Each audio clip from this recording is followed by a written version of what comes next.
अब जैसे मैंने क्या किया, मैंने प्रोटॉन इकट्ठा करना चालू किया, मैं प्रोटॉन इकट्ठा करता गया, मैंने बहुत सारे प्रोटॉन इकट्ठे कर लिए। अब मास मैंने देखा कि उन प्रोटॉन्स का मास हो गया 1 ग्राम। तो बताओ मैंने कितने प्रोटॉन इकट्ठे कर लिए, सवाल ये है। तो यहां पर मास हम लिखेंगे total, mp is mass of 1 proton और n is number of proton, mass of a proton, और ये total mass n is number of proton. अब देखो how many protons will together weigh 1 gram, तो यहां पर टोटल मास क्या है 1 ग्राम। नंबर ऑफ प्रोटॉन मुझे निकालने हैं कि भाई मैंने कितने कलेक्ट कर लिए थे कि टोटल मास 1 ग्राम हो गया, और मास of 1 proton is 1.67 into 10⁻⁻27 kg होता है। यहां ग्राम में है तो मुझे यहां क्या पुट करना पड़ेगा, ग्राम में, तो -24 ग्राम। अब n is number of proton, 1 इसको नीचे ले आते हैं, 1.67 इंटू 10⁻⁻24 इस तरीके से निकाल लेंगे। तो ये हो जाएगा 10⁻⁻24 ऊपर जाएगा, इसको मैं 10 इंटू 10⁻23 लिख दूं, divided by 1.67, that is equal to n number of proton. इसको डिवाइड करोगे ये आ जाएगा 6.023 इंटू 10⁻23। यही तो है एवोगैड्रो नंबर। इसी को तो हम बोल रहे थे 1 मोल, इसी को हम बोल रहे थे कि 1 मोल में इतने पार्टिकल है। इसका मतलब ये है कि 1 मोल प्रोटॉन का मास 1 ग्राम है।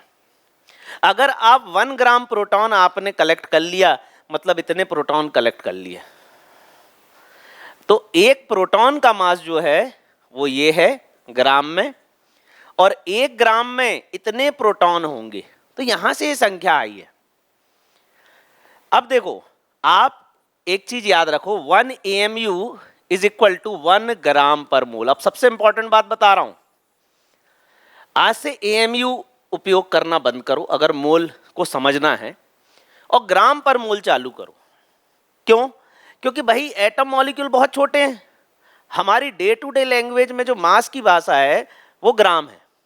हम ग्राम में चीजों को भाई कैलकुलेट कर सकते हैं, वेट कर सकते हैं। अब मैं बोलूं -24 ग्राम, कैसे वेट करोगे? ठीक है, तो हम चाह रहे थे कि भाई चीजें क्या है ग्राम में आ जाएं ताकि हम उसे वेट कर सकें।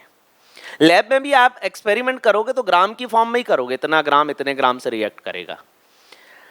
अब क्या है, ग्राम जो है वो हमारे डे टू डे लैंग्वेज की भाषा है, और वहां पर हम चीजों को इजीली कैलकुलेट कर सकते हैं, समझा सकते हैं, बता सकते हैं, दिखा सकते हैं कि हाँ भाई इतने ग्राम में इतने पार्टिकल होंगे।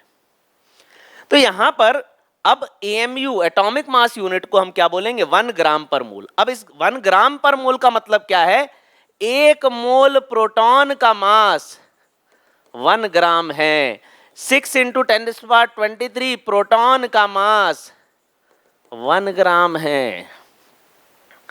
1 मोल प्रोटॉन का मास क्या है, 1 ग्राम है।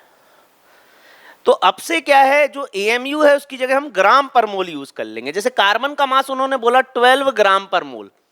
अब इस यूनिट को समझना बहुत जरूरी है, इस यूनिट से ही अपन आगे बढ़ेंगे, पूरे आगे का मोल पूरा चैप्टर समझ में आएगा। तो 12 ग्राम पर मोल। अब यहां पर 12 ग्राम पर मोल कार्बन का मास है, इसका मतलब है 1 मोल कार्बन एटम का मास 12 ग्राम है।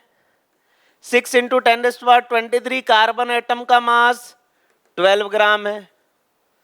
ग्राम पर मोल मतलब 1 मोल का मास बता रहा है वो।